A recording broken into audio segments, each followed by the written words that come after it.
pero por ahí 3/4.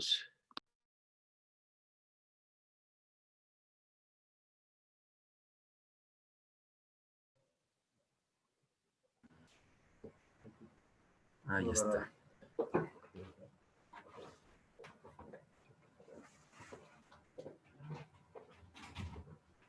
Listo. Voy a hablar sin mascarilla ya que voy a estar solo. Y Mónica tiene que venir para el tema. Mónica, venga un ratito.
Buenos días, Luis, Byron. Buenos días, doctor Mitchell, doctor ¿Cómo le Luis, qué va? gusto. ¿Cómo han Byron, igual. estado? Ayer no nos pudo acompañar en la reunión previa. Sí, qué pena de verdad con ustedes porque es que tuve otra reunión y se me extendió un poquito más. El doctor Vale. Rafael Ricardo ya estaba tratando de ingresar, pero que no le permite el ingreso. Ok. ¿Cómo ven ustedes mi video y cómo me escuchan? Bien, sin problemas. Perfecto, sin problema. Ustedes, Sí, yo te veo y te escucho muy bien, Byron. el Y a doctor Luis Luis Gabriel, también. Luis, ¿puedes hablar un poquito? Luis, no te escucho. active el ¿Sí micrófono. me escuchan mejor? Ahora sí te escucho. Totalmente. Diga Colombia, tierra querida. Así es. Perfecto, listo, creo que estamos conectados. Ahora el reto es que se incorpore, pues, Rafa. Sí, pero yo Y creo como que dice la ya, canción, que no se enamore de mujeres extranjeras, ¿no es cierto? Aquí me va a aflorar todos los recuerdos colombianos, ya van a ver. Bueno, listo, Andrés. Entonces creo que estamos bien. Si tengo algún problema técnico, te aviso. Luis, ¿tienes las presentaciones en tus manos de los 4? Yo Sí, te envié así esta es. mañana mi PowerPoint. Así es, así es. Ok, perfecto. Muy bien, entonces ustedes me dirán, sabemos cuál es el orden en el que vamos a participar. Esperemos que Rafael se pueda incorporar pronto.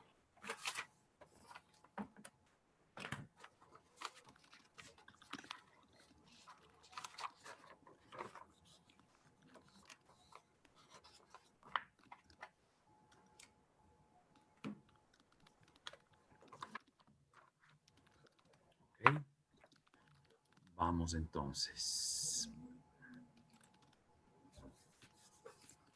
Doctor Rafael Ricardo.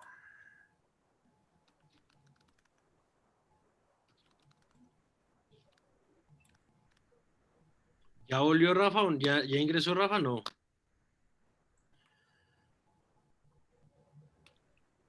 No, no, todavía no. Nada.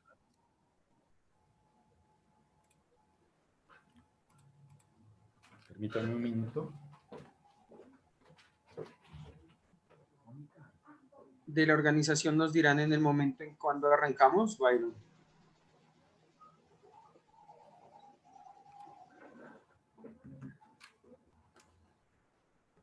No escuché, perdón.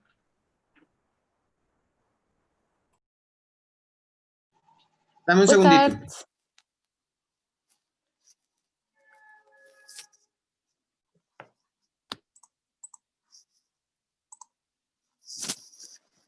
Estou?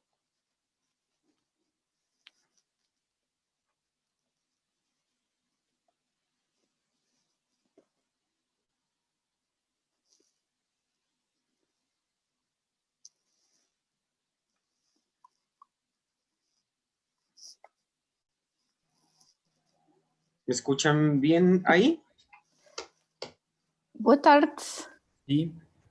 Buenas Hola. tardes. Hola, ¿cómo estás? Bien. E vocês também? Estamos aquí presentes. Nos falta un invitado, uno de los 4 ponentes. Ah, ok. É assim, para já eu devo-me apresentar, eu faço parte do INA e estou aqui para ajudar a sessão. Eu vou essencialmente ajudar o coordenador de painel. Certo?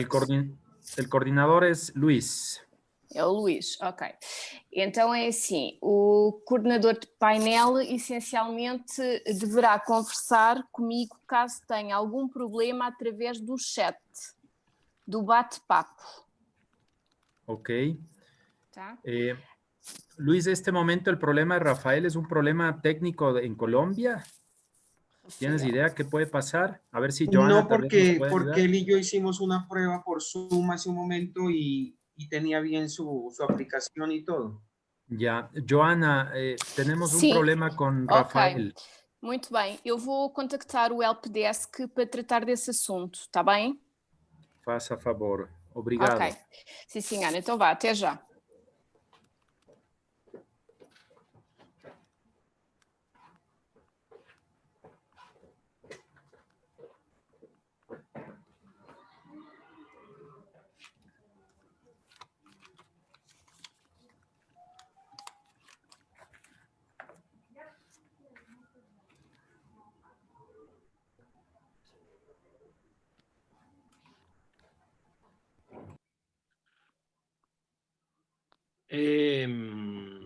Ok.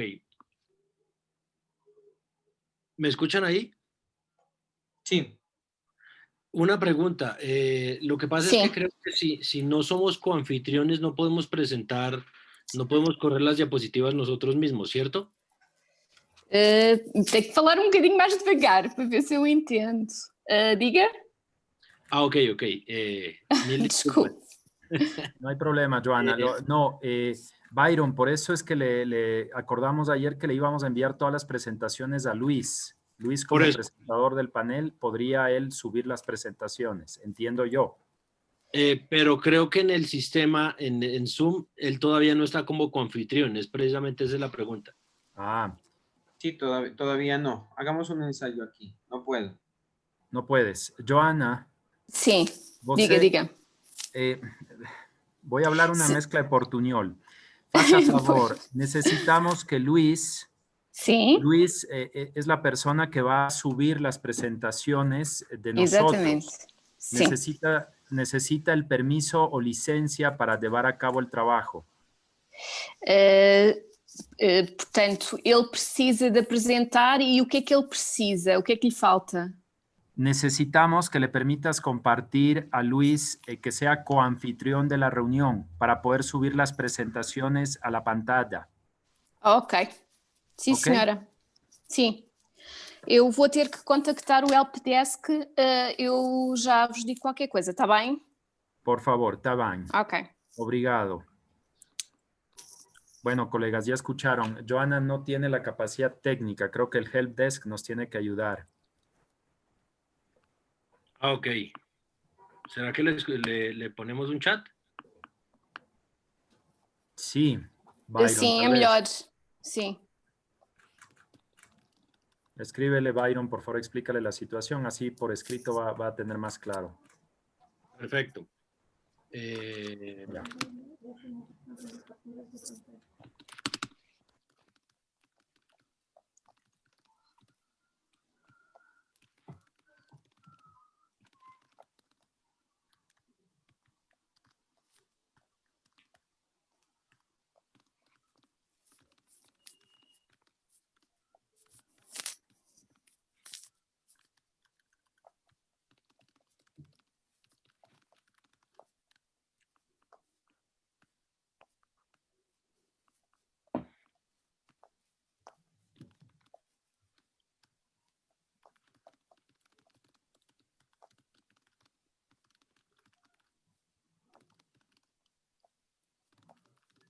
Listo. Ya es coanfitrión. Ah, ok.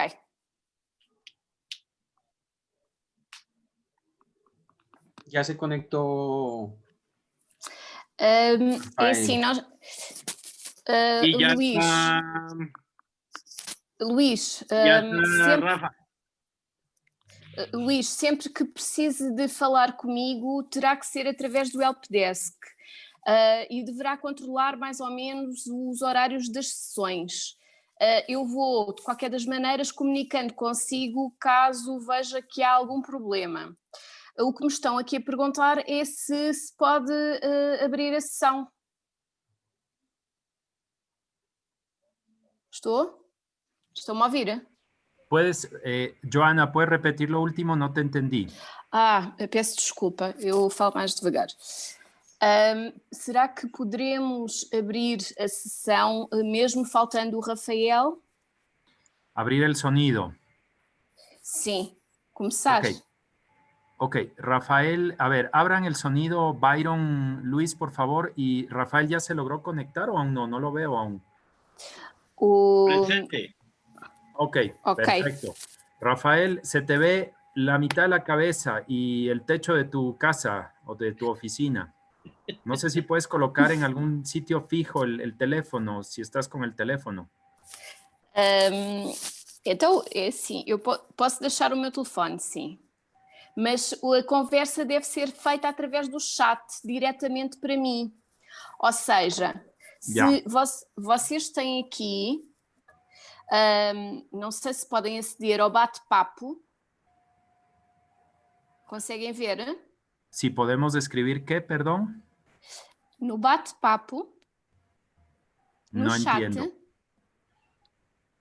no chat. En el chat, sí. ¿Quieres Sim. que te escribamos a ti cualquier problema si hay alguna situación técnica? Exatamente. Escrevam diretamente para mim. Ok. Para a Colegas, Joana. como decía Pronto. Joana, si hay algún problema técnico, alguna situación, tenemos que escribirle a Eda a través del chat. Certo. Ok. Entendido, ok. Joana. Pronto. E basicamente o Luís é que deve falar comigo, porque pronto, o orador está focado na apresentação.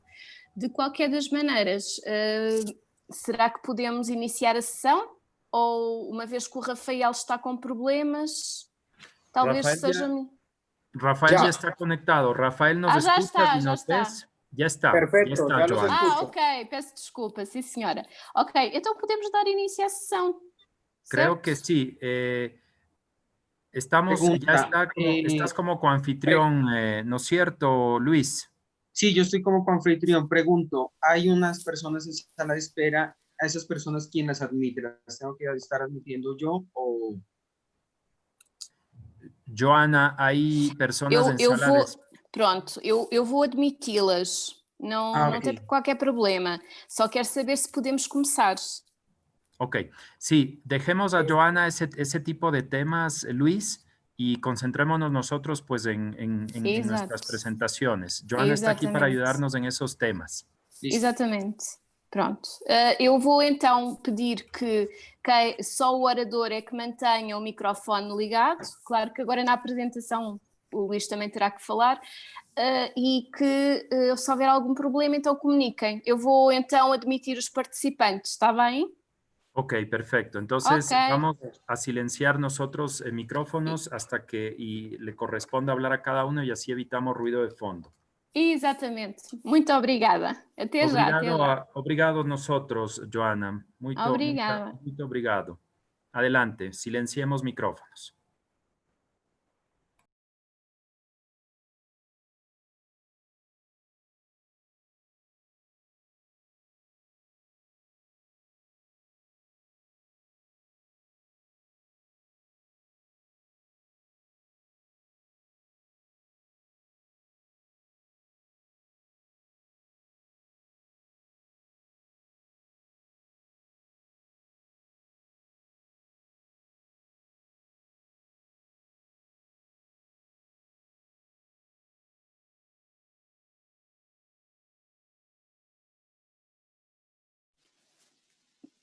Podem começar.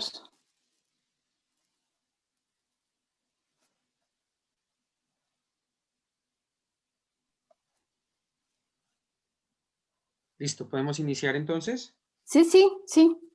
Bueno, entonces muy buenas tardes a quienes nos escuchan en Portugal y en Europa y muy buenos días también a quienes nos están acompañando desde América Latina. En primer lugar, quería hacerles una presentación general sobre el panel que hoy venimos a compartir y hacerles una presentación también general de las ponencias de cada uno de los conferencistas que nos va a acompañar, decirles el orden de cuál va a ser la presentación de cada uno de ellos y podemos dar inicio a este punto. Dentro de las reglas que nosotros hemos establecido, pues están, ¿cierto? Cada uno de nosotros tendrá un tiempo aproximado de 13 minutos dentro del escenario de la presentación de la ponencia y posteriormente se abrirá un tiempo de 20 minutos, que ha sido lo que ha solicitado la organización, para poder darle espacio de pronto a las intervenciones o alguna pregunta o cuestionamiento que tenga algún participante del panel. El panel que traemos se denomina Buenas prácticas de transparencia y participación ciudadana, la experiencia de carrera administrativa a nivel nacional en Colombia y los casos locales de gobierno abierto en Quito, Ecuador y Bogotá, Colombia. Lo que traemos es un espacio de discusión teórico-práctica a partir de la exposición de algunos casos paradigmáticos. En el orden nacional se está analizando la experiencia en materia de carrera administrativa, planteando en primer lugar la importancia del acto administrativo como norma que regula el proceso de selección para el acceso a la carrera administrativa en Colombia, ¿cierto? Y el segundo caso expone como herramientas de los sistemas de información para la evaluación de desempeño como innovación y garantía de los servidores públicos en la Comisión Nacional del Servicio Civil.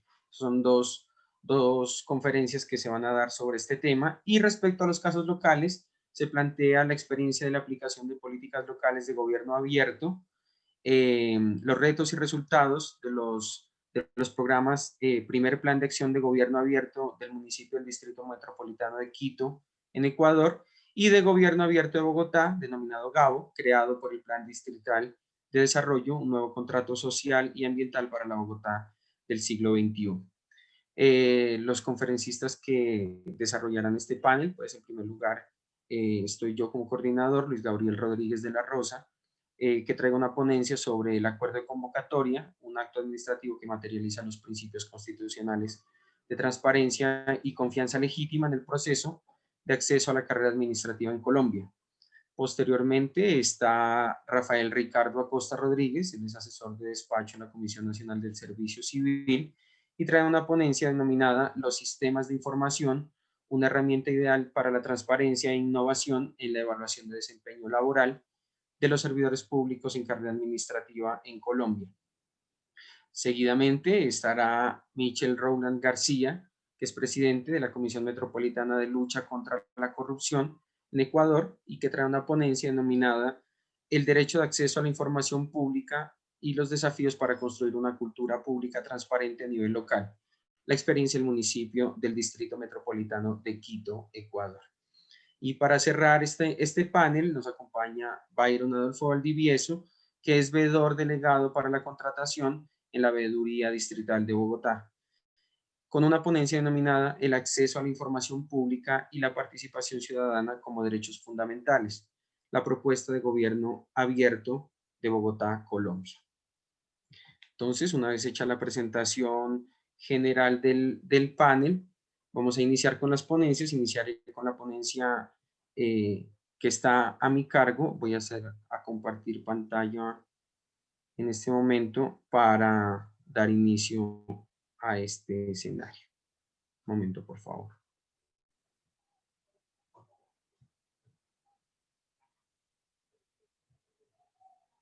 ¿Se está escuchando todo correctamente? Sí, el sonido está bien. Perfecto. Me informan si ya estamos viendo la pantalla. Se puede visualizar la presentación, Luis. Perfecto. Entonces doy comienzo a mi presentación.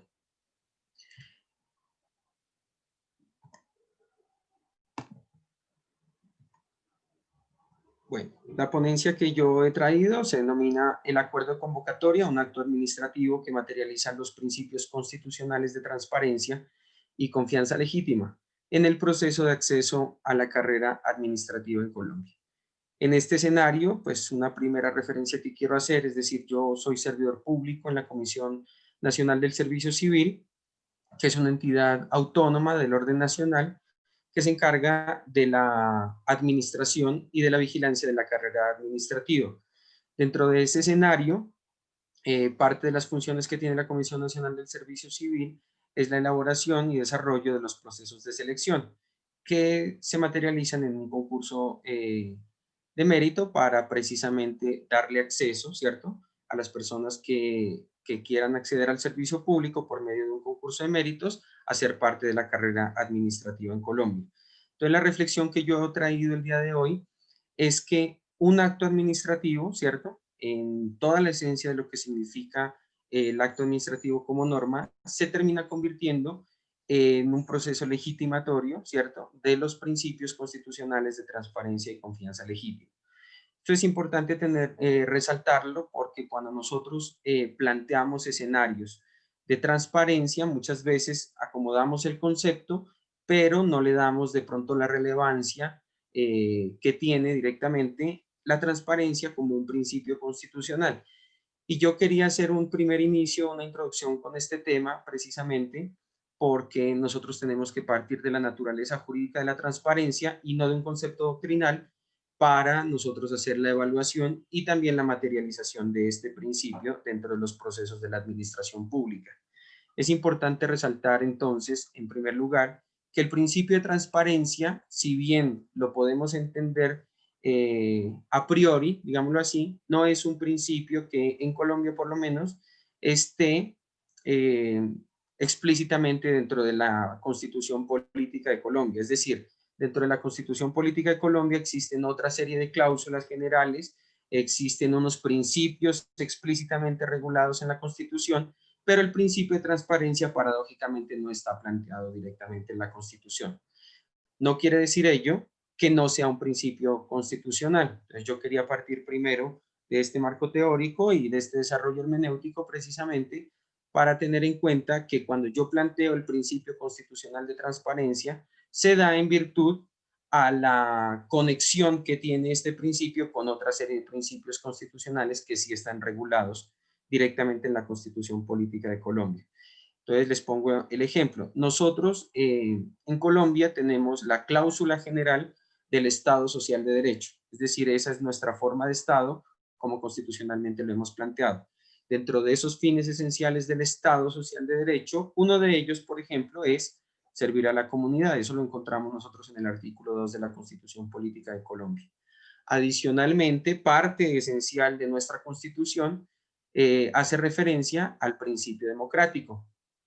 Y como este panel hace referencia también directamente a las buenas prácticas, ¿cierto? Tanto de transparencia como de participación ciudadana, el principio democrático también es parte estructural de lo que nosotros venimos a plantear el día de hoy. Otro principio que nosotros encontramos en la Constitución Política de Colombia es el principio de publicidad. Es decir, por regla general, toda información es pública y las instituciones del Estado están en la obligación de compartir toda su información, ¿sí? Y por último, tenemos un derecho fundamental que está dentro de la Constitución Política. Adicional a eso, pues también es un derecho humano, que es el derecho al acceso a la información. Cuando nosotros en contexto y en conexidad relacionamos estos principios, que son principios axiales de la Constitución Política de Colombia, pues efectivamente vemos la materialización de un principio, como el principio de transparencia, que no es otra cosa, ¿cierto?, que el desarrollo y la materialización explícita de esa relación de confianza que tiene el Estado frente a los ciudadanos, de esa relación de franqueza, digámoslo así, y de esa relación que genera seguridad de los ciudadanos frente al Estado que los administra. Esto es bien importante tenerlo en cuenta. ¿Por qué? Porque yo parto de una premisa, y es lo que he venido a exponer el día de hoy, y es que las buenas prácticas, ¿cierto?, administrativas son las que me terminan a mí originando que se materialice la transparencia como tal. Es decir, cuando yo planteo el principio de transparencia como un principio implícito en la Constitución, pues al no tenerlo explícitamente, es decir, yo no tengo una norma que a mí me obligue a ser transparente, pues siempre es necesario que los buenos administradores materialicen precisamente la transparencia en el ejercicio de sus funciones. Hay un escenario bien importante que también sería de mucha reflexión en este tipo de reflexiones académicas, y es que nosotros lo que necesitamos es mejores administradores que apliquen directamente los procesos en la administración, y eso lo que me termina generando a mí son procesos mucho más transparentes, independientemente que yo tenga normas que me obliguen a publicitar, por ejemplo, la información como tal. Es en este escenario y bajo esta interpretación cuando yo puedo plantear que el principio de transparencia es un principio constitucional, así como el principio de confianza legítima, que yo también he traído a colación y que ahorita vamos a plantear un escenario un poquito más aterrizado frente a lo que les traigo como reflexión del acuerdo de convocatoria. Ustedes saben que el acto administrativo como tal es el ejercicio de la voluntad, ¿cierto?, de la autoridad que persigue un interés administrativo precisamente a partir de unas disposiciones normativas superiores que me obligan a mí como administración a actuar. En ese sentido, yo he traído un par de conceptos sobre el acto administrativo, pero me interesa mucho este que está en el segundo párrafo, ustedes lo pueden mirar, que me plantea que el acto administrativo es la declaración especial de voluntad, ¿cierto?, de un órgano público, es decir, de una autoridad, que se da con el fin de satisfacer un interés administrativo. Y aquí es en donde nosotros llegamos precisamente al tema central que nos convoca, que es el acuerdo de convocatoria. Como yo les planteaba, mi ejercicio profesional se da precisamente en la Comisión Nacional del Servicio Civil en Colombia, y el acuerdo de convocatoria es el acto administrativo que termina regulando todo el proceso de selección. Es decir, nosotros como administradores, ¿cierto?, de la carrera administrativa en Colombia, parte de nuestras funciones es el desarrollo de los procesos de selección para que las personas puedan acceder al servicio público. Y este acuerdo de convocatoria, como acto administrativo, de forma genérica, como les estoy planteando, tiene unas 3 etapas que me parece importante resaltarlas el día de hoy. Primero, es un acto administrativo que, si bien emerge de la voluntad de la administración, ¿cierto?, de una declaración unilateral, digámoslo así, de voluntad que persigue un interés administrativo, que en este caso es el proceso de selección, surge de una primera etapa, que es una etapa de planeación. Y esto lo traigo a colación precisamente porque esa etapa de planeación lo que me genera es un ejercicio colectivo, ¿cierto? Es un ejercicio de participación entre las instituciones que terminan siendo parte del proceso de selección, y lo que termina generando es que a partir de un ejercicio colaborativo se unan unas partes para generar a mí la materialización de ese interés administrativo, que en este caso es el logro de que las personas, ¿cierto?, puedan acceder al servicio público por la vía del mérito a partir de un proceso de selección. Nosotros en la etapa de planeación lo que hacemos como entidad que administra la carrera administrativa es señalarle a las entidades que van a ofertar sus vacantes que me entreguen unos insumos, es decir, que me digan cuáles son los empleos que van a convocar, a sacar a convocatoria pública, que me señalen que me definan directamente cuál es la apropiación presupuestal y que me digan cuáles son los manuales de funciones que la persona que va a llegar a ese cargo público va a terminar desempeñando. A partir de ese proceso de planeación, que es un ejercicio colaborativo, eso se presenta a la sala plena de comisionados, en la Comisión Nacional del Servicio Civil, y a partir de la aprobación, ese acto administrativo, ¿cierto?, empieza a tener vida jurídica. Y posteriormente nos vamos a la ejecución, y aquí es en donde es importante tener en cuenta una serie de fases y, lo más importante, cuáles son las reglas que nosotros estamos poniendo en ese acto administrativo, que lo que me generan son escenarios de transparencia. Es decir, yo tengo unas fases del proceso de selección que ya están reguladas genéricamente en la ley. Sin embargo, cuando nosotros las aterrizamos al acto administrativo, nosotros las materializamos acá y señalamos una serie de reglas que es bien importante resaltar. ¿Por qué? Porque ese acuerdo de convocatoria, que como les digo, es un proceso que nace de una planeación entre entidades, pero que al final yo se lo termino poniendo a todas las personas de precedente para que entiendan cuáles van a ser las reglas de juego dentro del proceso de selección.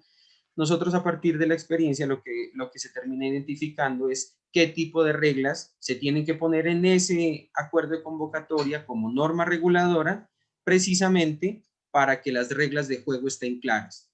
Y algo bien importante, el acuerdo de convocatoria se termina convirtiendo en una regla para todas las partes que participan. Es decir, me vincula como Comisión Nacional, me vincula porque yo soy el que termina ofertando el proceso y yo mismo estoy dando las reglas de juego que me vinculan a mí como entidad administradora del proceso. Vinculan también a quien opere el concurso de selección, es decir, a quien tenga la delegación contractual para dar la aplicación de pruebas. Y también obligan al aspirante, que es la persona que quiere acceder al servicio público, pero que acepta estas reglas de convocatoria. Es decir, se termina convirtiendo en un acto administrativo que materializa unos fines normativos superiores en unas reglas de juego claras para todo el proceso. Como les hablaba en un principio, la transparencia, a pesar de ser un principio implícito, lo que termina materializando la transparencia como tal, no es ni siquiera una norma, sino la forma como la administración termina actuando. Una cosa sería, por ejemplo, que yo como interponga unas reglas de juego y las publicite a través de una serie de elementos, y con eso yo cumpliría un mandato legal. El principio de transparencia como tal me iría un poco más allá, porque como yo les decía en un principio, la finalidad del principio de transparencia no es la aplicación directa de una norma como tal, sino la generación de confianza, ¿cierto? Las relaciones de franqueza y que le brinden seguridad precisamente a la persona que está vinculada al caso. Entonces yo he traído, por ejemplo, una serie de reglas que nosotros tenemos dentro de los acuerdos de convocatoria para que ustedes hagan una idea y precisamente para demostrar que dentro de los actos administrativos, como les planteaba en el primer escenario, que son un interés administrativo para materializar unos fines superiores, pues también se puede plantear bajo el interés de la administración unas reglas de juego claras que generen seguridad y confianza para todas las partes. Entonces, por ejemplo, como les explico acá, dentro de la tercera fase de verificación de requisitos mínimos, tenemos nosotros una regla que me señala explícitamente, ¿cierto?, que esto no es una prueba, ¿sí?, sino que es una etapa que se tiene que dar dentro del proceso de selección, y yo le pongo unas reglas directamente a los aspirantes, como por ejemplo decirles, mire, usted es el que tiene que verificar a qué empleo es al que se va a presentar, ¿cierto? Usted sabe cuáles son los requisitos mínimos que ese empleo tiene como tal, y bajo ese efecto, pues la responsabilidad es suya respecto a la documentación que usted presente para cumplir esos requisitos mínimos. Y más adelante yo de una vez le estoy diciendo que hasta el momento en que usted se inscriba es en donde yo le voy a recibir la documentación que usted me quiera acreditar para este escenario.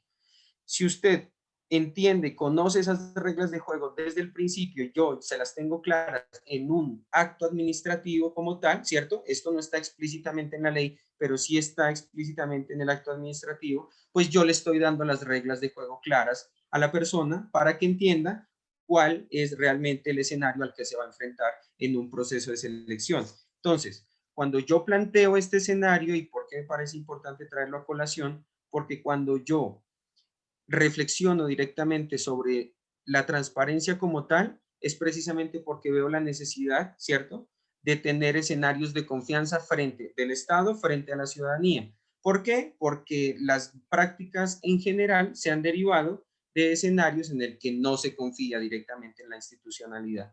Entonces, en este caso, yo les traía como ejemplo algunas reglas que tenemos dentro de los procesos de selección, precisamente para hacer claros en cuáles son las reglas de juego para todas las partes, y a partir de un acto administrativo, cómo esto me materializa los fines de la ley a partir de buenas prácticas de transparencia en los escenarios públicos. Entonces, para resumir, porque el tiempo se me fue y tengo que respetar el tiempo de mis compañeros, es importante tener en cuenta lo siguiente. El acto administrativo como tal, al ser un ejercicio de voluntad y de la materialización de un interés de la administración pública, es a partir del cual se pueden materializar principios como el principio de transparencia, que sin ser explícitos, por ejemplo, en Colombia, me terminan yendo más allá de la normatividad que ya se me plantea dentro de la Constitución, pero que me puede llegar a generar escenarios de confianza frente a la ciudadanía como tal. Eso era la ponencia que les traía. Estoy justo en tiempo, entonces damos paso al otro ponente, que es Rafael Ricardo, para que continúe con su ponencia. Muchas gracias a todos. Bueno, un cordial saludo a todas las personas que hacen parte de este panel y que se encuentran aquí vinculadas en este momento. Para nosotros, digamos que es motivo de satisfacción en el día de hoy poder hacer esta ponencia para el 25º Congreso del CLAP sobre un aspecto que a nuestro juicio ha resultado de gran interés desde el mismo momento en que el CLAP publicó la temática. Pudimos identificar en él una identidad institucional, por así decirlo, toda vez que la temática que se propone representa los intereses de las instituciones para las cuales hemos venido trabajando desde hace varios años. Así como lo manifestaba la persona que me antecede en el uso de la palabra, el doctor Luis Gabriel, hacemos parte de una entidad que ha sido creada por orden constitucional, como lo es la Comisión Nacional del Servicio Civil, que fue creada precisamente por el constituyente con una finalidad clara, y es precisamente hacer realidad el mérito como un principio rector en el ingreso a los empleos públicos de carrera administrativa. Entendida entonces la carrera administrativa como un sistema de administración de personal en el que se privilegia las capacidades de las personas para ingresar a prestar su servicio a la ciudadanía, a las entidades públicas, pues nos pareció bien importante poder entonces nosotros vincularnos mostrando algunos de nuestros avances, algunos de nuestros procesos, en qué medida se interconectan con esto que hoy se propone o con la temática que nos han planteado desde el CLAP. Precisamente en mi caso tuve la oportunidad de someter a consideración del jurado y de los expertos un título o una temática que yo denominé los sistemas de información, una herramienta ideal para la transparencia e innovación en la evaluación del desempeño laboral de los servidores públicos en carrera administrativa. Nosotros, en el marco de la carrera administrativa, identificamos 3 momentos claves. El primero de ellos está referido al ingreso, el segundo a la permanencia y el tercero el retiro de los servidores. Creo que sobre el aspecto de la permanencia, el doctor Luis Gabriel ya nos ha manifestado un elemento bien importante, y es el acuerdo de convocatoria que establece las reglas de lo que se denomina el concurso público o proceso de selección, a través del cual las personas se someten, digamos, a unas reglas o a un juego, a un proceso para seleccionar a los mejores. Los mejores ingresan a la carrera, pero allí no acaba. El proceso continúa y continúa sustentado en unas reglas claras que nos determina la misma ley. Entre ellas, los principios que han sido desarrollados por el legislador, particularmente en nuestro caso colombiano, en la ley 909 de 2004, que ha tenido ya algunos desarrollos de diferentes decretos reglamentarios, pero sus principios y la normatividad que caracteriza el proceso siguen allí. Es esa nuestra norma rectora. Y en el marco de la norma rectora se nos prevé que la permanencia en la carrera administrativa está supeditada a un proceso de evaluación que le permita a las entidades determinar o corroborar que ese servidor público está demostrándome las capacidades necesarias para continuar ejerciendo su cargo de carrera administrativa. He aquí donde surge entonces la llamada evaluación del desempeño laboral, un instrumento a través del cual se mide mi proceso, se mide en qué medida yo le estoy aportando al logro de los cometidos, al logro de la finalidad, de las metas institucionales en el marco de mi compromiso como servidor público. Y debo señalar que Colombia precisamente ha venido avanzando en el desarrollo de instrumentos con los cuales este proceso de evaluación sea un proceso mucho más expedito, sea un proceso que responda más a los principios que rigen la función pública. Y entre ellos precisamente encontramos principios como el de la transparencia, del cual pues ya Luis Gabriel nos ha manifestado algunos aspectos, entre otros tantos que regulan la administración pública en nuestro país. Precisamente en el marco de esa evaluación señalaba de que la Comisión Nacional del Servicio Civil tiene dentro de sus responsabilidades precisamente establecer todos aquellos asuntos relacionados con la evaluación del desempeño laborales, entre ellos el establecimiento de los instrumentos con los cuales se va a adelantar este proceso. Nosotros en años anteriores en Colombia evaluábamos a través de unos, por así decirlo, instrumentos un poco, llamaría yo, con el perdón de la palabra, rudimentarios, y hemos venido evolucionando. Teníamos unas calificaciones que se adelantaban en formatos físicos, en hojas de papel, en donde yo tendría que acudir para revisar mi evaluación de hace unos años atrás a unos archivos de mi entidad a ver qué podía yo encontrar de ello. Luego pasamos a unos formatos que se establecieron como formatos Excel para adelantar el proceso, unas tablas en donde ingresábamos la información relacionada con el proceso de evaluación, pero eso hoy día para Colombia ya es un tema superado.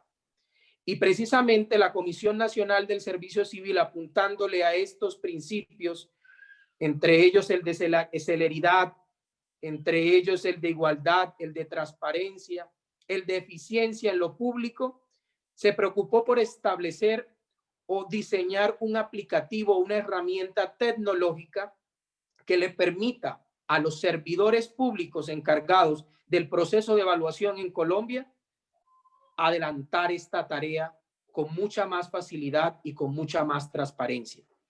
Y es así que en el año 2018, con la expedición del Acuerdo 617 de 2018, se establece que contaremos con un instrumento, un aplicativo que permitirá adelantar este proceso de manera virtual o en línea. Y para el año 2019, entonces, en Colombia se estrena lo que hemos denominado como el aplicativo EDL, APP EDL. Un proceso que, como he señalado, responde a lo que yo en el título de mi ponencia consideré relevante: la transparencia y la innovación.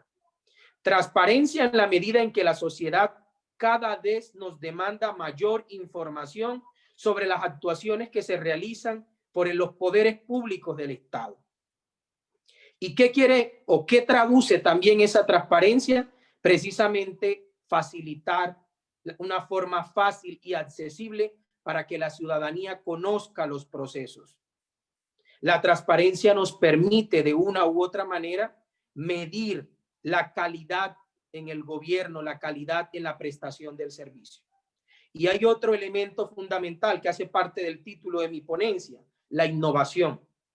Yo he asociado la innovación en este proceso de evaluación del desempeño como esa tarea, como esa actividad que tienen las instituciones públicas para mejorar sus procesos, para modificar algo que ya existe y adaptarlo a las nuevas reglas de juego que nos plantea la sociedad. Es decir, una acción de cambio en procura de mejorar los servicios que se prestan a la ciudadanía. Yo he identificado en este aplicativo que diseña mi entidad estas dos cualidades muy bien dadas. ¿Por qué las he identificado de esta manera? Porque el aplicativo tiene unas características fundamentales. La primera es una app en línea, como lo he señalado. Una app en línea que le permite entonces tanto al evaluador como al evaluado conocer las reglas de juego y presentar las cartas de manera abierta para que las partes conozcan las condiciones en que avanza el proceso. Y el proceso avanza, bien sea positiva o negativamente para el evaluador.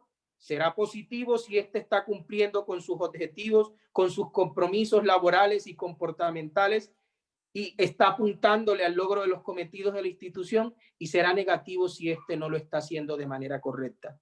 Pero sea cualquiera el resultado, el derecho de las partes será siempre poder entonces conocer las resultas o lo que va avanzando en su proceso.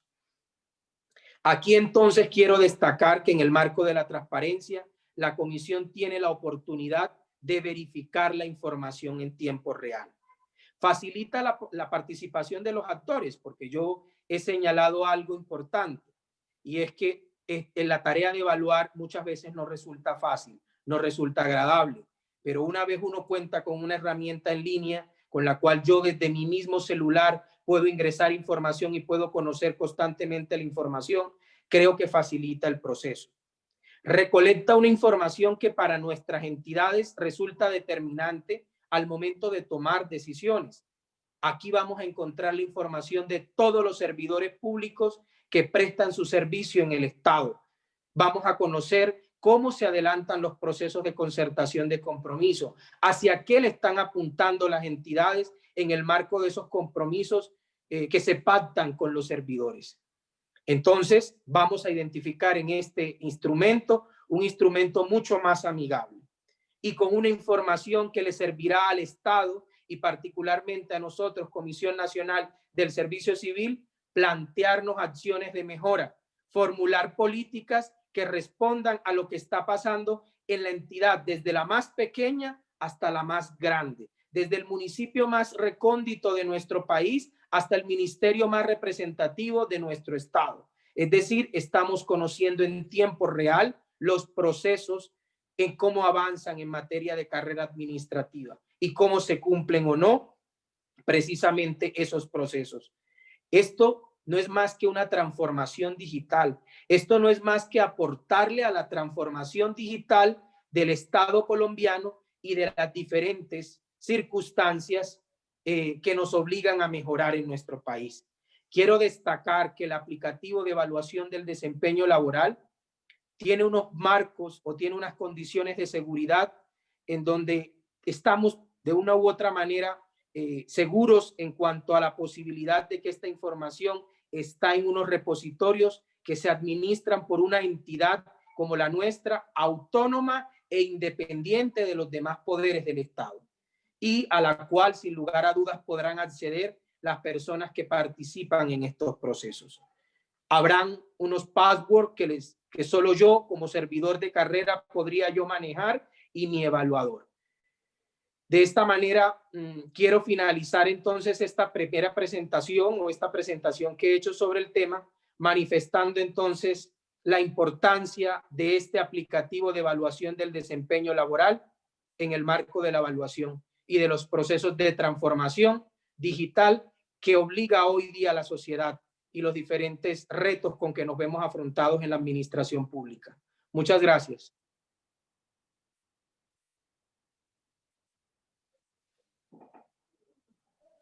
Bueno, muchas gracias. Creo que alguien empezaba como a compartir pantalla, pero ya se arregló el tema. Continuamos entonces. Muchas gracias, Rafael Ricardo, por su exposición. Al final, si tienen preguntas, pueden irlas escribiendo en el chat. Ya tengo un par de preguntas para que al final las podamos compartir con ustedes también y para que les den respuesta a los participantes que nos acompañan el día de hoy. Entonces continúa nuestro compañero Michel Rowland para que tenga en cuenta también su tiempo. Yo voy a estar, yo le hago una señal faltando unos 4 minutos para que vaya terminando y pueda redondear las ideas. Entonces, adelante. Perfecto, muy bien, buenos días con todos y todas. Muchas gracias por asistir a este panel en donde colegas de Colombia y de Ecuador están participando. Estimado Luis, te pediría por favor que me ayudes compartiendo mi presentación en pantalla para que puedan visualizar el tema del cual voy a hablar el día de hoy durante este espacio de 15 minutos, por favor. Y te voy a pedir que tú vayas pasando las filminas. Muchísimas gracias. Perfecto. Muy bien, este es el logo de mi unidad, es Quito Honesto, es la unidad anticorrupción del municipio del Distrito Metropolitano de Quito y les voy a contar una experiencia a nivel local. Me parece muy interesante la combinación de esta experiencia a nivel nacional que han mencionado mis colegas del panel con la experiencia a nivel local sobre la cual yo voy a hablar y posteriormente mi colega de la Veeduría Distrital de Bogotá también va a comentar sobre los desafíos que tiene el trabajo de gobierno abierto y de transparencia a nivel local. Siguiente, por favor. El tema sobre el cual voy a hablar yo es el derecho de acceso a la información pública y los desafíos para construir una cultura pública transparente a nivel local. Y desde aquí, permítanme, voy a reducir el video, perfecto. Les voy a contar la experiencia que tengo desde Quito Honesto, Comunidad Anticorrupción del municipio, en transparentar el acceso a la información pública. Siguiente, por favor. Hay algo de texto, pero por favor no se asusten, no me voy a poner a leer, simplemente son algunos temas claves sobre los cuales quiero destacar lo que he puesto en la ponencia y que posteriormente estará a disposición de ustedes en las publicaciones de las memorias de este Congreso del CLAD, número 25. ¿De qué tipo de derecho hablamos? Ustedes saben que el derecho a acceso a la información está vinculado con los derechos fundamentales, me atrevería a decir de primera generación, el derecho a la libertad de expresión, consagrado en el artículo 19 de la Declaración Universal. Ustedes saben que este artículo hace referencia a, digamos que la libertad de expresión abarca también esta libertad de buscar, recibir e impartir información e ideas a través de cualquier medio e independientemente de las fronteras. El concepto de acceso a la información, el derecho a acceso a la información, es un derecho que ha conocido un desarrollo normativo posterior bastante importante. Ustedes pueden ver ahí en la filmina que en el 90 apenas había 13 países con leyes relativas a acceso a la información. En el 2015 ya se había alcanzado el hito de los 100 países y en el 2019 119 países. Es decir, que es un desarrollo normativo que yo diría que toma fuerza una vez que se consolida esa primera ola de democratización en América Latina, después viene la democratización de los países de Europa del Este, y posteriormente otros países de otras regiones del mundo, en donde poco a poco se va adoptando este tipo de acceso o derecho de acceso a la información. En el caso del Ecuador específicamente, la Ley Orgánica de Transparencia y Acceso a la Información Pública, que la abreviamos con el nombre de LOTAIP, fue promulgada en el 2004 por el Congreso Nacional de ese entonces, durante el gobierno del expresidente Lucio Gutiérrez.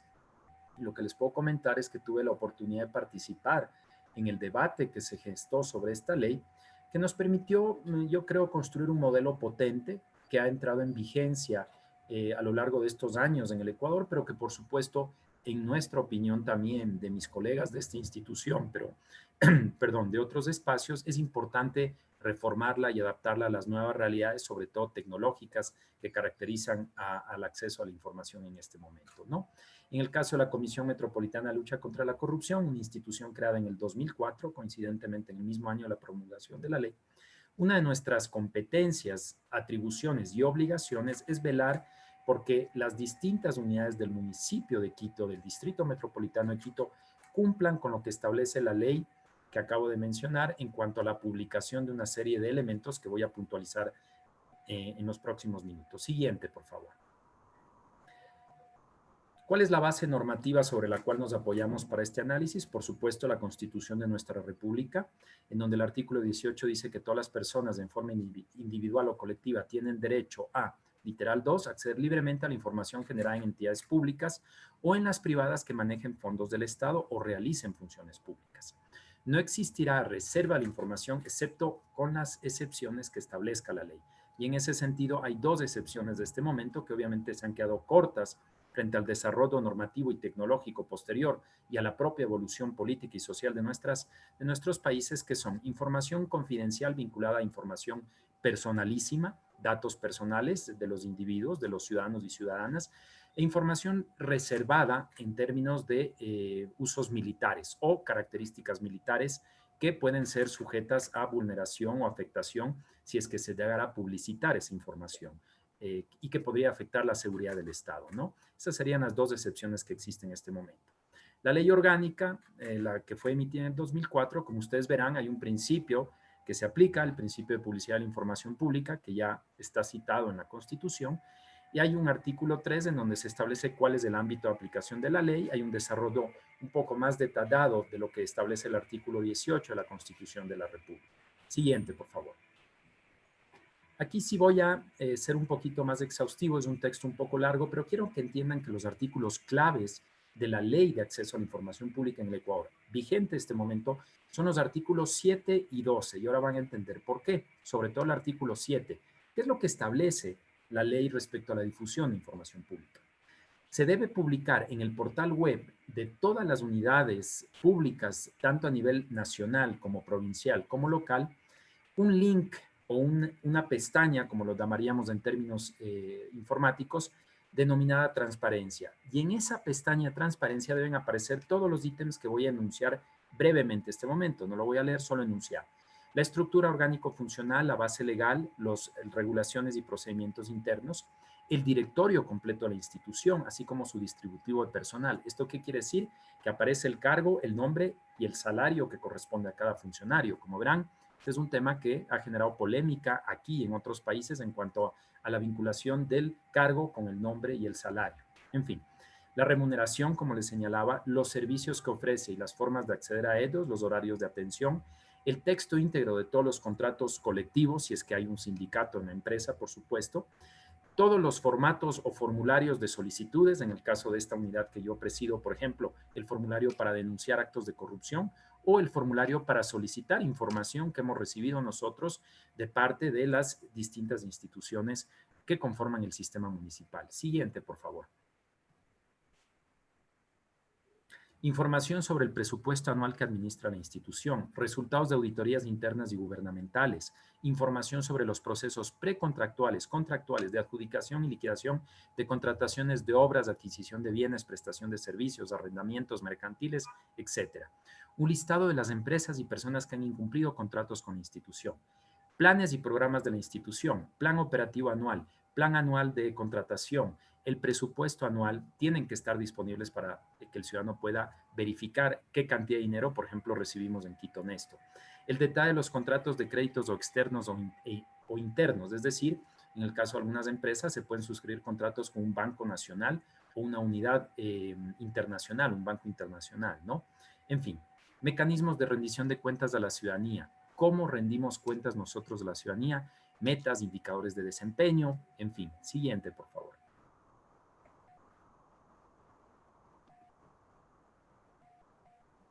Los viáticos, informes de trabajo y justificativos, de movilización nacional e internacional. Si yo hubiera viajado a Lisboa a hacer esta presentación de manera personal, si no hubiera habido esta pandemia, tal vez lo hubiéramos logrado hacer, yo hubiera tenido que explicar por qué viajé, a dónde viajé, cuánto gasté y cuál fue el motivo de mi viaje y, por supuesto, presentar justificativos de cada uno de los ítems gastados durante este viaje. Y finalmente, los organismos seccionales informarán oportunamente a la ciudadanía de las resoluciones que adoptaren. El Consejo Metropolitano de Quito, el órgano legislativo del gobierno de la ciudad, tiene que publicar las ordenanzas, resoluciones y exhortos que emiten producto de su trabajo. Entonces, como ven, esta es una información pública que debe ser organizada por temas, ítems, orden secuencial o cronológico. Siguiente, por favor. Como pueden ver, este es un tema bastante detallado.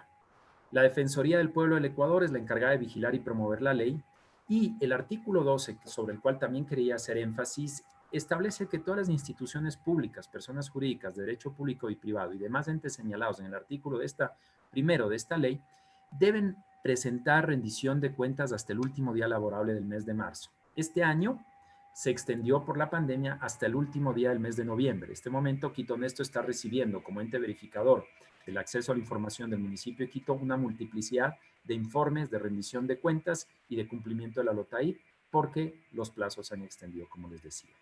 Siguiente, por favor. Como pueden ver, este es el marco normativo. Recuerden, por favor, artículos 7 y artículo 12 de la ley son los artículos más importantes. ¿Qué es lo que hacemos desde Quito Honesto? Nuestras competencias, nuestras atribuciones nos obligan a vigilar el cumplimiento de esta ley dentro de las unidades del municipio de Quito. Un municipio de 22,000 funcionarios, con un presupuesto hasta este año de $1,000 millones y con alrededor de 48 unidades al menos que pueden contratar, que pueden generar procesos de contratación pública, que es uno de los temas más importantes para monitorear por parte de nosotros. Entonces, esas son las dimensiones del archipiélago sobre el cual nosotros estamos velando, patrullando para entender si han cumplido o no con la ley de acceso a la información. La entidad rectora, vigilante y promotora, como les decía, es la Defensoría del Pueblo, y señala que tienen que cumplir con el artículo 7, que acabo de enunciar brevemente, todas las unidades en este caso del municipio de Quito. La Dirección de Prevención y Control de la Comisión Quito Honesto, la Comisión de Lucha contra la Corrupción que yo presido, realiza la verificación y seguimiento. ¿Y qué es lo que encontramos? Haciendo una comparación entre el año 2019 y 2020. En el 2019 encontramos que había 38 entidades municipales que fueron vigiladas por Quito Honesto. ¿Qué es lo que sucedió en el 2020? Si ustedes se fijan, hicimos 2 verificaciones. De este momento tenemos que cerrar con la tercera para cerrar el año. Son 3 verificaciones al año. Encontramos que si habían 38 en el 2019, en el 2020, en la primera verificación encontramos que solo habían 18 entidades. Hicimos la consulta a la Defensoría del Pueblo y nos explicó que solo había 18 entidades. Y aquí fue donde nos encontramos con una sorpresa, en el sentido de que la entidad municipal, al tomar una decisión en la parte financiera, afectó el acceso a la información. ¿Qué es lo que sucedió? Si ustedes se fijan al final de esta filmina, se señala que la Defensoría del Pueblo mencionó un acto administrativo del municipio de Quito, la resolución AG 115-2016 del 30 de diciembre del 2016 y la resolución inmediatamente anterior, en las que establecen que por cuestiones de simplificación tributaria y de mejora en la gestión financiera del municipio, se subsumen dentro del RUC, el Registro Único de Contribuyentes, el número tributario del municipio, una multiplicidad de entidades. Siguiente, por favor. Miren ustedes lo que pasó.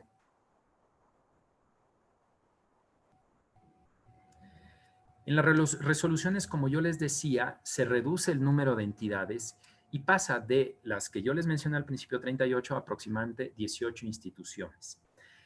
De esas 18 instituciones hay 2 empresas públicas, una agencia, 5 entidades, entre las cuales está mi propia unidad, y eso suma ese universo de 18. Siguiente, por favor. Vamos a avanzar un poquito más rápido porque me queda corto el tiempo y quiero llegar a las conclusiones.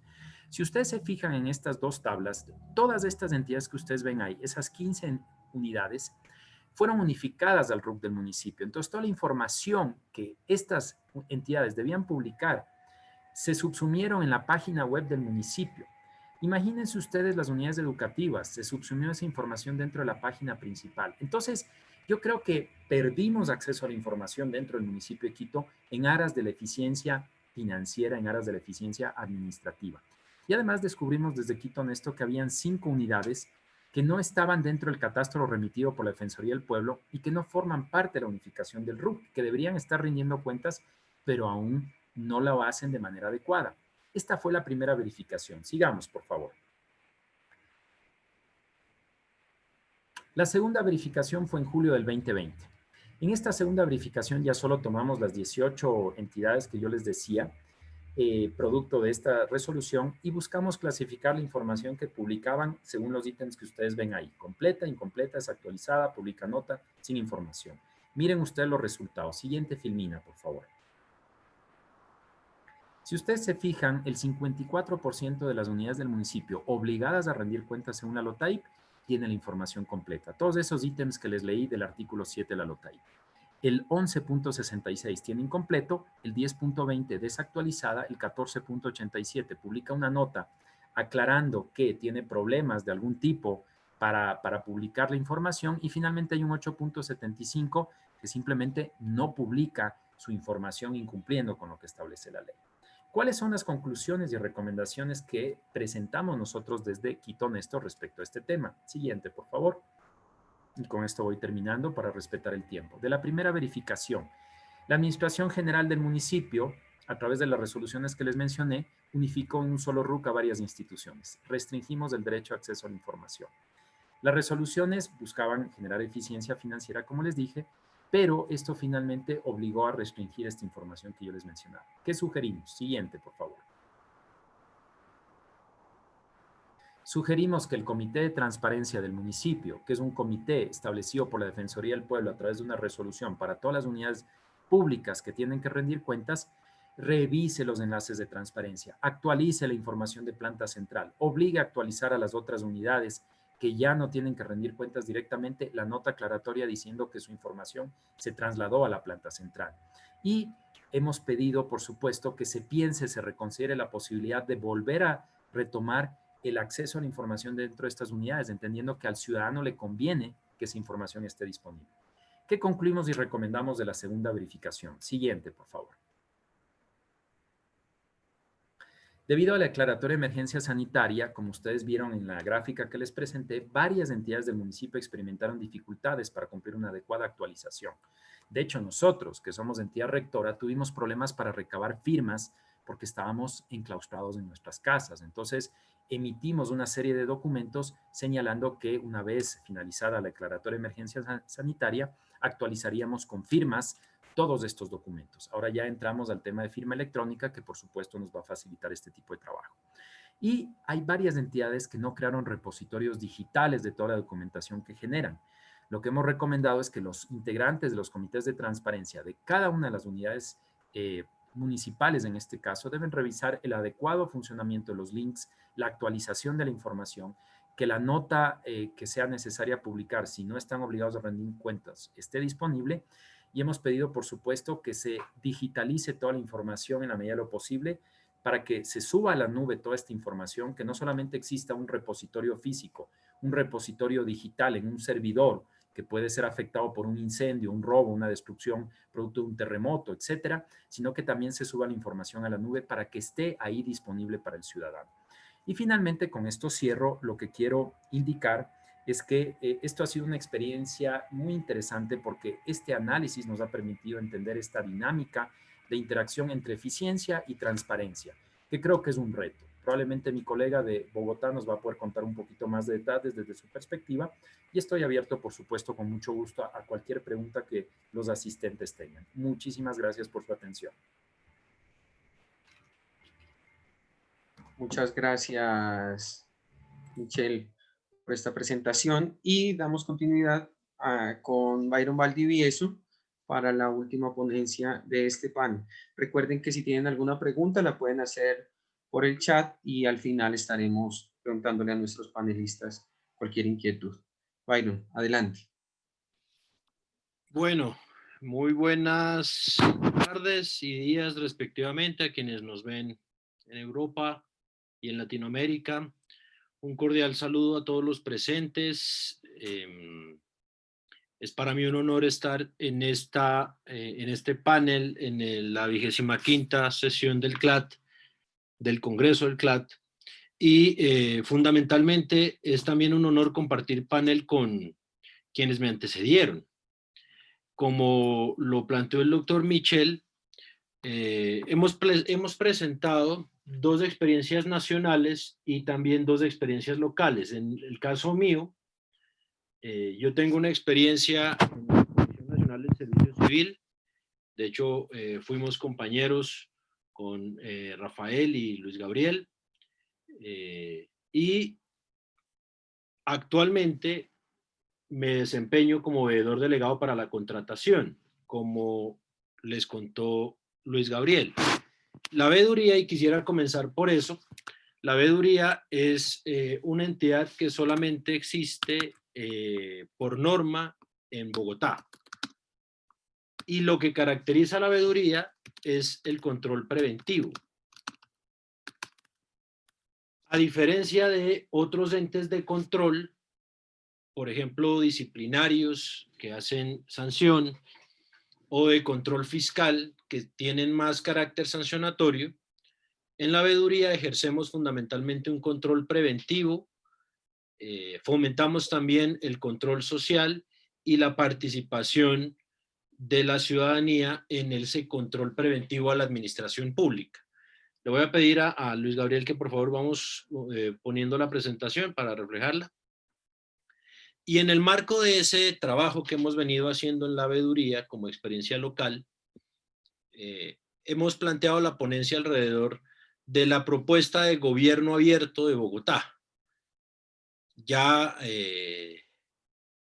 se han venido haciendo algunos ejercicios anteriores, pero quizá es la primera vez que queda incorporado como uno de los propósitos del Plan Distrital de Desarrollo de Bogotá, la apuesta por un gobierno abierto. Por eso hemos titulado esta ponencia como el acceso a la información pública y la participación ciudadana en su condición de derechos fundamentales y la propuesta de gobierno abierto de Bogotá. Siguiente, por favor. Como les decía, en el Plan Distrital de Desarrollo de Bogotá, que es el Acuerdo Distrital 761 del 2020, se consagró como uno de sus propósitos, el propósito 5, el gobierno abierto. En la medida en que se concibe como un propósito del plan, pues es transversal a toda la administración distrital. Podríamos decir eso, definir como una de sus características. No, eso. Quedamos ahí un segundo. Esa propuesta como tal involucra 7 programas estratégicos que van desde el gobierno abierto como programa estratégico, pasando por la integración regional, distrital y local. Para contextualizar un poco a los asistentes, por disposición constitucional, Colombia es unitaria, pero tiene autonomía de sus entidades territoriales. Y es una autonomía un tanto curiosa que inclusive se puso a prueba en la pandemia, porque con el fin de atender la pandemia, el gobierno nacional tomó disposición de unos fondos de propiedad territorial y puso algunos límites a las actuaciones de las entidades territoriales, y eso obviamente generó un debate constitucional. Bienvenido el debate, desde luego, sobre todo porque ninguno de nosotros estaba preparado para enfrentar una pandemia. En ninguna universidad del mundo que sepa dan clases de pandemia 1 y pandemia 2. Eso es algo que por su propia naturaleza nadie lo veía venir. Entonces, para cerrar la idea, en esa organización del Estado colombiano, pues tenemos el Estado-Nación, los departamentos, los distritos y los municipios. Entonces, la integración regional, distrital y local se concibe también como uno de los programas del gobierno abierto. La transparentación de la información para la toma de decisiones, el tercer programa. El cuarto programa, la transformación digital y la gestión de TIC para un territorio inteligente, para convertir a Bogotá en una Smart City. El quinto programa, el fortalecimiento de la cultura ciudadana y la institucionalidad de Bogotá como distrito. El sexto programa, la gestión pública efectiva. Y el último, la gestión pública local. En un nivel más más básico de distribución territorial, Bogotá está organizada por localidades, lo que en otros países llaman jurisdicciones. Acá son localidades, tenemos 20 localidades y cada localidad tiene autonomía administrativa y sobre todo contractual, que es uno de los puntos del énfasis del gobierno abierto. Entonces, retomando la idea, está organizado en 7 programas y tienen participación 10 de los 15 sectores administrativos y obviamente los entes de control. Dentro de los entes de control, como les anticipaba, la veeduría distrital tiene una naturaleza sui generis. Por eso les decía, no existe, al menos a nivel normativo, en otra entidad territorial. Existe la veeduría en Bogotá porque fue creada por el Estatuto de Bogotá, que pues para quienes quieran tomar nota es el Decreto Ley 1421 de 1993. Siguiente, Firmina, por favor. En ese marco viene trabajando el Distrito de Bogotá y esta es una imagen que recoge en mucho lo que se está concibiendo como el gobierno abierto de Bogotá. Si ustedes pueden ver, aquí están los puntos que hemos abordado a lo largo de todo este panel. La importancia de la transparencia, el uso de TICs, infraestructura para la transparencia, teniendo como un eje central a la ciudadanía, la atención y los servicios ciudadanos también y su importancia, la colaboración para la creación, ahí es importante también los escenarios de co-creación y finalmente la participación y el control social. Ahí inclusive en la imagen pueden ver ustedes cómo se están articulando las distintas instancias de la Alcaldía Distrital de Bogotá para coordinar el modelo. Y dentro de los ámbitos del modelo, pues nuevamente está el tema de la transparencia y vigilancia ciudadana, la incidencia y la decisión, y aquí viene pertinente una crítica a una concepción tradicional de la participación, y es que de alguna manera los mecanismos de participación ciudadana están viéndose limitados y hoy asistimos a que solamente participan cierto tipo de personas, participólogos por excelencia. En el caso de Colombia y en Bogotá en particular podemos decir los pensionados, las personas que se dedican a eso, los veedores ciudadanos, generalmente los líderes, pero el gran reto es vincular en estas herramientas de participación a los jóvenes, usar TICs y usar todas las experiencias de innovación y co-creación para que cada día se vinculen más personas y la participación social sea incidente. Obviamente hay un ámbito de innovación e inteligencia cívica y de derecho a la ciudad y experiencia del usuario. Siguiente, por favor. En el marco de la ponencia, ustedes podrán ver, hicimos un estudio de las principales, que no las únicas, normativas que se han expedido sobre esos 3 pilares del gobierno abierto: la transparencia, la rendición de cuentas y la participación. Y precisamente por eso uno de los retos que identificamos y de las recomendaciones que planteamos en la ponencia es que la dispersión normativa puede complejizar de alguna manera el desarrollo del gobierno abierto. Solamente para unos datos de interés.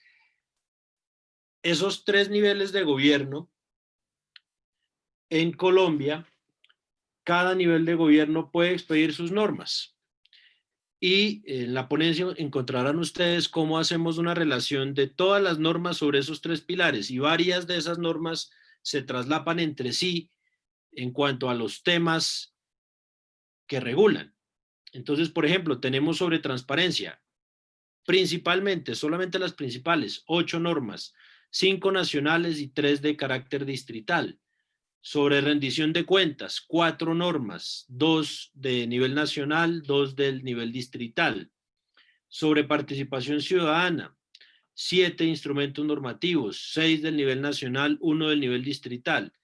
Y eso genera ciertamente una dispersión normativa que puede complejizar el desarrollo del gobierno abierto. La apuesta sería volver el gobierno abierto algo simple, algo cotidiano, algo que el ciudadano lo perciba en su día a día. El segundo gran reto del gobierno abierto es hacer que la participación evolucione, aprovechando desde luego los aprendizajes generados por la pandemia. En la ponencia igualmente referimos cómo varias de estas normas y varios de los escenarios y de las instancias de participación y control social fueron concebidos para circunstancias de normalidad. Y eso está bien. Como decíamos al inicio, nadie tenía por qué prever la pandemia, aunque se han hecho esfuerzos por vaticinar y ya se está vaticinando una segunda pandemia. Como decían ayer en la inauguración del Congreso, el Estado no volverá a ser el mismo. La pandemia nos obliga necesariamente a implementar este tipo de herramientas como Zoom, que nos permite conectarnos en distintas partes del mundo para charlar sobre temas de importancia para la reforma y el desarrollo del Estado en América Latina. Y finalmente, un tema relativo a la protección de los derechos fundamentales.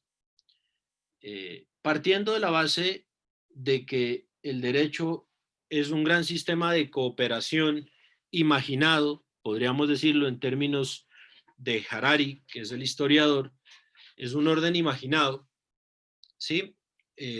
Compartimos desde luego el planteamiento del profesor Luis Gabriel al principio de su ponencia, cuando planteó la gran paradoja de que la transparencia en el sistema colombiano es un derecho fundamental, pero no tiene fundamento en la Constitución, que es donde en principio están los derechos fundamentales. Sí,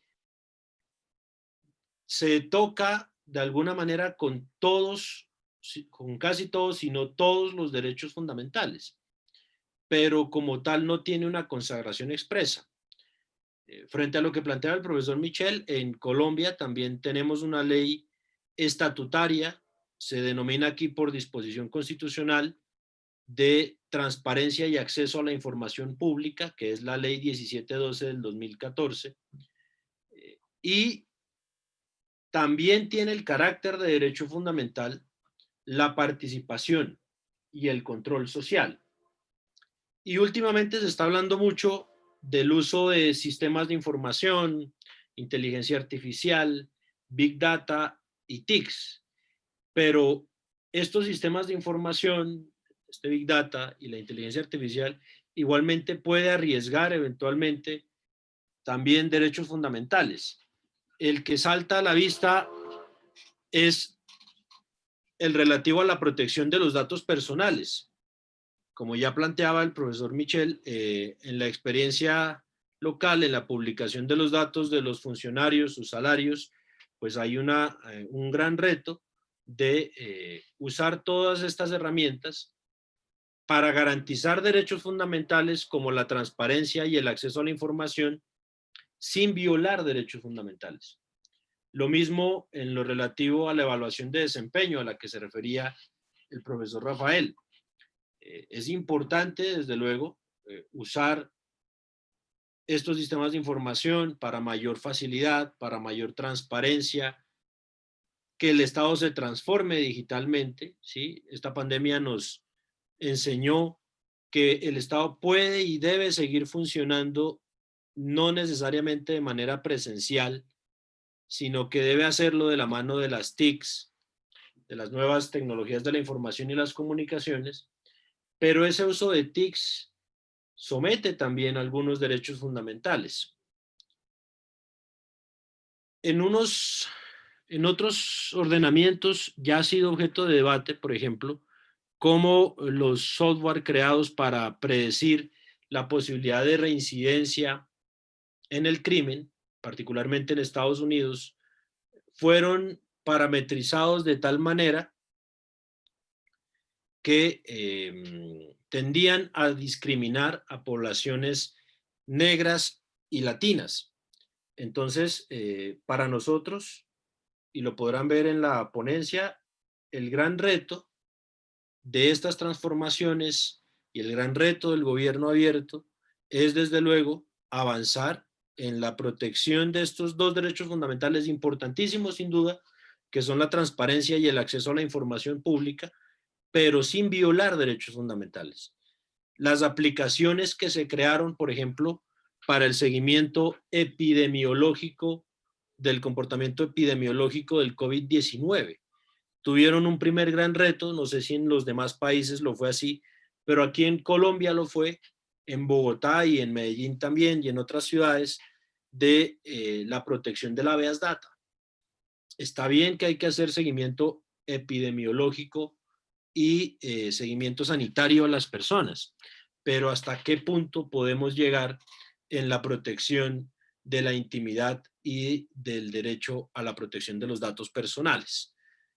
No siendo más, creo que ya estoy corto de tiempo. En estos términos dejamos expuesto los planteamientos principales de nuestra ponencia y pasaríamos ya a resolver preguntas. Bueno, muchas gracias, Byron, y a todos nuestros panelistas. Pues vamos cerrando entonces este panel. Vamos a tener un espacio para preguntas. Yo tengo aquí algunas. Yo la voy a plantear y ustedes como ponentes las van respondiendo, ojalá lo más concreto posible. Tenemos una pregunta entonces para Rafael Ricardo. La hace Ana María Pujol. Dice: ¿cómo se asumirán evaluaciones de desempeños en este año en contextos de la pandemia, atendiendo que aún se cuentan con funcionarios que se encuentran en teletrabajo? Lo hace desde la Secretaría de la Función Pública de Paraguay. Rafael, entonces le transmito esa pregunta para que la pueda responder. Si de pronto algún otro participante quiere hacer otras preguntas en el chat, tenemos ya unos minuticos y todavía podemos darle tránsito a esta etapa. Doctor Rafael Ricardo. Muchas gracias. Bueno, un saludo a Ana María, nuestra colega allá en Paraguay en estos temas de función pública. Bueno, sin lugar a dudas, como lo señalaba hasta hace un momento el doctor Byron, el tema de la pandemia ha sido un desafío para todos y especialmente para el Estado mismo, para la estructura del Estado, para las diferentes organizaciones gubernamentales. Quiero manifestarte que en el caso colombiano, afortunadamente, podría yo señalar que desde hace 2 años contamos con esta herramienta de aplicativo EDL que ha facilitado el proceso. Pensar que una pandemia de esta nos hubiese llegado a ocurrir unos años atrás, quizás hubiese sido más traumático el proceso de poder llegar a una calificación que en principio, dado lo corrido del año, solo nos involucraría el primer semestre. En Colombia tenemos que la calificación definitiva del periodo anual u ordinario la comprenden 2 calificaciones parciales. Es decir, que solo hoy, para nuestro caso colombiano, contamos con una primera evaluación parcial del desempeño laboral, tratándose, quiero señalar, de la evaluación ordinaria. Aquí debo manifestar que el proceso ha continuado. Nuestra evaluación se sustenta en evidencias y en el logro de unos resultados que ya venían de una u otra manera considerados o concertados entre las partes. Nosotros durante los primeros 15 días del mes de febrero, todas las instituciones públicas que cuentan con servidores públicos que se rigen por nuestra ley 909, tuvieron la oportunidad de concertar lo que serían los compromisos a cumplir durante este año en particular. Y esos compromisos, afortunadamente, yo creo que si algo ha resultado favorable en nuestro estado es que ha quedado demostrado que las instituciones no se cayeron, que el Estado no dejó de funcionar. O sea, en medio de la pandemia hemos podido sacar avante, digamos, muchos procesos interesantes en el marco de nuestras posibilidades. Y aquí ha jugado un rol fundamental el uso de las tecnologías.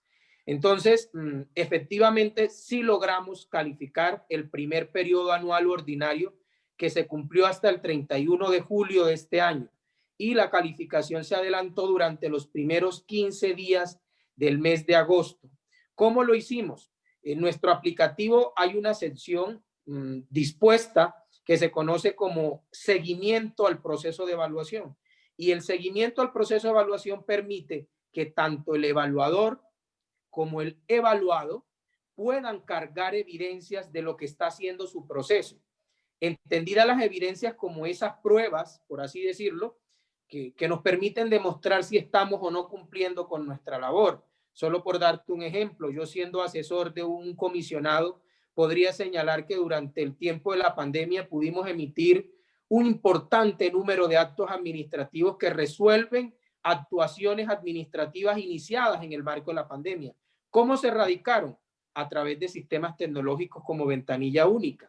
¿Cómo se respondieron y se notificaron? A través de medios electrónicos. Entonces, el Estado siguió funcionando. O sea, tuvimos un gran reto, tuvimos un gran desafío, pero nos queda como gran conclusión que sí podemos cumplir nuestras actividades, y lo que señalaba el doctor Bayro haciendo referencia a lo que fue el evento de apertura. O sea, el Estado no será el mismo, pero de esto sí nos quedan muchos aprendizajes. En el marco de ese aprendizaje, creo yo que ya no podremos dejar de lado el marco digital y ese involucramiento al que nosotros como instituciones debemos entrar.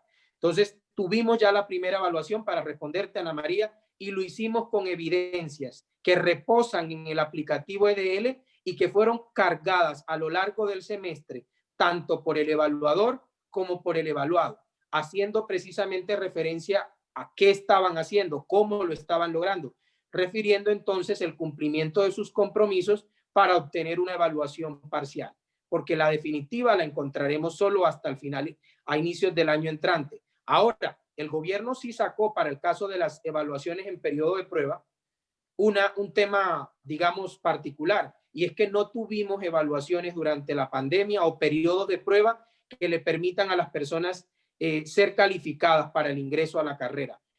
Se nombraron en periodo de prueba, pero durante este tiempo se han encontrado en un periodo de inducción a los puestos de trabajo. Una vez superemos la emergencia sanitaria, se dará entonces inicio al periodo de prueba, que durará 6 meses y al término del cual adelantarán la calificación. Todo esto a través del aplicativo EDL, del cual les hice referencia en mi ponencia. Muchas gracias. Muchas gracias, Rafael. Hay otra pregunta para el doctor Michel. Le plantean, ¿la ley de acceso a la información pública cuenta con sanciones en cuanto a su incumplimiento? Si las tuviere, ¿en qué consiste la multa? Doctor Michel. Correcto, muchas gracias. Sí, existen 3 tipos de sanciones. La primera es una multa equivalente a un salario básico, que es aproximadamente el salario del funcionario, ¿no? Que está ese momento incumpliendo con la ley. La segunda es la suspensión temporal por 30 días, eventualmente, si hay una causal que agrave la situación. Y finalmente se puede solicitar la destitución del funcionario. Como pueden ver ustedes, son medidas bastante drásticas, digamos, escaladas, pero drásticas al final. En la práctica hay que reconocer, y la Defensoría del Pueblo del Ecuador lo reconoce, no tienen estadísticas, digamos, concretas sobre este tema, cuántos funcionarios han sido multados, cuántos funcionarios han sido suspendidos, cuántos funcionarios eventualmente han sido suspendidos del cargo. Yo creo que lamentablemente seguimos dependiendo en ese sentido mucho de la discrecionalidad del funcionario, pero yo creo que la Defensoría del Pueblo debería cumplir un papel más proactivo en ese sentido y exigir que los funcionarios que no cumplen con las solicitudes de acceso a la información pues sean sancionados, ¿no? Yo creo que ahí debe haber una triangulación entre el ciudadano, la entidad a la que se le solicita la información y, por supuesto, la Defensoría del Pueblo. A mí aquí en Quito Honesto me han llegado solicitudes de acceso a información sobre nuestro propio trabajo y, por supuesto, lo hemos atendido en los tiempos que la ley establece, con las dificultades a veces como las que nos hemos, digamos, enfrentado, sobre todo en esta época de pandemia, y creo que mis colegas del panel lo han confirmado. El Estado no va a volver a ser nunca el mismo después de esta pandemia. vamos a tener que recurrir a medios tecnológicos más sofisticados y que ya estaban presentes, pero que tal vez no les habíamos dado la importancia necesaria. Y 3, nos enfrentamos también a una situación de enclaustramiento en donde inclusive pedidos de acceso a la información a otras unidades del municipio que nos habían copiado a nosotros, nos contestaron diciendo, miren, tenemos toda la voluntad de ayudar, pero por el enclaustramiento, el distanciamiento social, no podemos ir a nuestras oficinas, abrirlas, recoger la información y entregarla al ciudadano que lo requiere, porque físicamente no lo podemos hacer. Eso. Entonces, ese es el tipo de situación a la que nos hemos enfrentado y existen estas sanciones. Muchas gracias. Voy a hacer 2 preguntas que las pueden contestar entre Michelle y Byron, porque ya nos quedan escasos 4 minutos para que en el contexto quien la quiera responder. ¿Listo? Una es directamente para Byron, pero leo la otra porque se relaciona con la exposición que ustedes hicieron. Considera la dispersión normativa como una de las causas para que las estrategias de gobierno abierto arrancaran bien, pero no terminaran por desarrollarse, o más bien son fallos en infraestructura y capacidad instalada. Ejemplo, los dominios .gov.co aún no muestran todos los datos de los municipios. Y la segunda, preguntan, ¿han podido medir el impacto de acceso a los grupos etarios, la población que accede y valora las plataformas de información de gobierno abierto? ¿Cómo promover acceso a información y transparencia en sectores con bajas competencias informáticas, como eventualmente adultos mayores, personas de zonas rurales o urbanas sin acceso a tecnologías o mala conectividad? Bueno, teniendo en cuenta el tiempo, voy a ser muy corto en la respuesta. Camilo, sí, totalmente. No solo la dispersión normativa, sino problemas de infraestructura y de capacidad instalada de las entidades son las que no llevan a buen término los programas de gobierno abierto. El problema no es solamente de dispersión, sino que las normas empiezan a traslaparse entre sí, como lo mostramos en la ponencia, pero además que pareciera que se quedan, como decimos en Colombia, en flores de un día. Entonces lanzamos el programa de gobierno abierto, lanzamos la iniciativa, salimos con todas las normas que se nos ocurran y después eso no llega a buen puerto. Entre otras cosas, esto también tiene que ver con ese fetichismo normativo que tenemos en el Estado. Creemos, y es la tendencia general, que todo lo resolvemos con una norma nueva. Obvio, eso nos da más trabajo a nosotros, de pronto no a los colegas de otras profesiones, pero eso termina siendo dañino contra los programas. Bueno, yo voy a cerrar con algo que plantearon acá y con esto damos cierre al panel, porque hay una pregunta que plantea sobre cómo culturizar las organizaciones públicas en el sentido de que no cierren la entrega de información básica para empoderar al ciudadano. Como yo planteaba al principio en mi ponencia, aquí lo que necesitamos son buenas prácticas de gerencia pública y relaciono mucho eso con lo que acaba de decir nuestro colega Byron, precisamente porque cuando nosotros planteamos los escenarios de transparencia e información pública a través de normas, pues nos enfrentamos directamente a los problemas que nuestros colegas que plantearon el gobierno abierto se enfrentan todos los días, es decir, tienen una norma que les da la base para ejercer su trabajo, pero tenemos unos gerentes públicos que en determinado momento no lo cumplen. Entonces, las buenas prácticas en la administración van a ser las que nos generen a nosotros que la información pública realmente llegue a quien tiene que llegar y a partir de la materialización de la transparencia terminen entregándose la información completa y que pueda accederse directamente por toda la ciudadanía. Entonces, muchas gracias a todos mis colegas panelistas, muchas gracias a todas las personas que nos acompañaron. Yo creo que ha sido un excelente panel. Cuando salgan las memorias ya podremos compartir un poco más. Ahí creo que van a salir también los datos de cada uno de nosotros para que las personas que estén interesadas nos puedan compartir y si tienen alguna pregunta adicional, pues podamos hacer cualquier interrelación, que eso es lo más importante. Gracias Byron, gracias Rafael, gracias Michelle por el acompañamiento, que estén muy bien, muchas gracias. Joana, con esto cerramos. Muchas gracias entonces. A todos. Gracias a todos. Gracias a los asistentes. Un buen día. Bueno, muchísimas gracias a todos, a los asistentes, igualmente un abrazo. Buen día. Muchas gracias por esa participación y esa información que nos suministran es muy importante para las regiones. Gracias. A ustedes, muchas gracias por participar.